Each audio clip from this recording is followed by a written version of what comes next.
हरे कृष्णा, राधे राधे। आप सबका वेलकम है वृंदावन सखी में। तो फ्रेंड्स, आज हम इस विषय में वीडियो लेके आए हैं क्योंकि अधिकतर कहा जाता है कि पितर पक्ष में कोई देव पूजा नहीं होती, तो पितर पक्ष में हम लड्डू गोपाल जी की सेवा किस प्रकार करें। तो देखिए फ्रेंड्स, कहा जाता है हमारे हिंदू धर्म में बहुत सारी मान्यताएं हैं और कई कई बातें हमारे हिंदू धर्म में की जाती हैं। कहा जाता है कि पितर पक्ष में कोई भी देवी देवता जो है आपकी पूजा स्वीकार नहीं करते, केवल पूजा होती है तो होती है पितरों की। तो देखिए फ्रेंड्स, अब ऐसे में लड्डू गोपाल जी की सेवा हम किस प्रकार करें। तो हमारे घर में जो गोपाल जी विराजमान है, गोपाल जी जो हमारे घर में बैठे हुए हैं, उनकी हमने सेवा करनी है। हमने 8 याम की उनकी सेवा ले रखी है। लड्डू गोपाल जी को सुलाना, उठाना, खाना, यानी नहलाना, हर सेवा हमारी होती। तो ऐसे में पितर पक्ष में हम उनकी सेवा क्यों करें।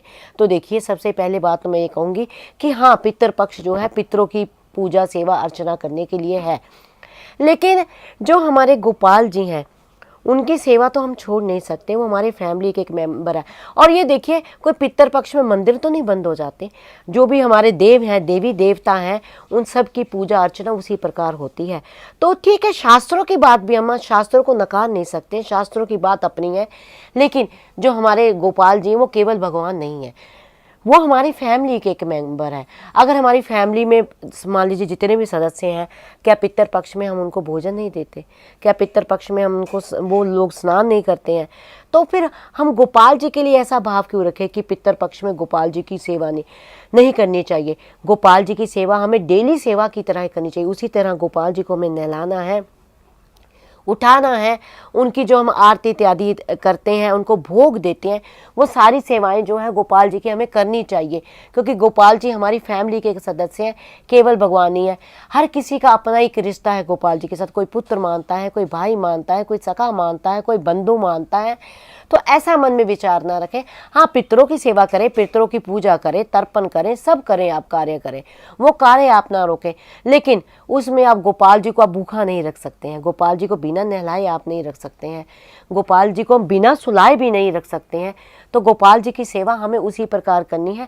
उसी प्रकार नित्य गोपाल जी को सुबह उठाना है, हमें स्नान कराना है, सुंदर सुंदर वस्त्र अलंकार प्यारे को धारण कराने हैं, फिर उनकी आरती इत्यादि जो आपकी नित्य पूजा है वो करनी है, ठाकुर जी को भोग इत्यादि हमें देना है।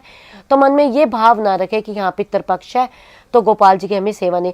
उल्टा हमें, जब हम पितरों की पूजा करते हैं तो पितरों से ये आशीर्वाद आप ये मांगे। कहते हैं जो पितर पक्ष में जो हमारे पितर होते हैं वो धरती पे आते हैं और हमें जब हम उनकी पूजा करते हैं हमें मनचाहा वरदान देते हैं। तो पितरों से भी आप ये आशीर्वाद मांगे कि हे पितृदेव, आप हमें आशीर्वाद दें, हमारी दिन दूनी रात दूनी जो भक्ति बढ़ती रहे, ठाकुर जी के प्रति हमारे भाव बढ़ते रहें। तो ये आपने करना है। तो आई होप आपको पता लग गया होगा कि पितर पक्ष में हमें लड्डू गोपाल जी की सेवा किस प्रकार करनी है। वीडियो को लाइक शेयर सब्सक्राइब करना ना भूलें। हरे कृष्णा, राधे राधे।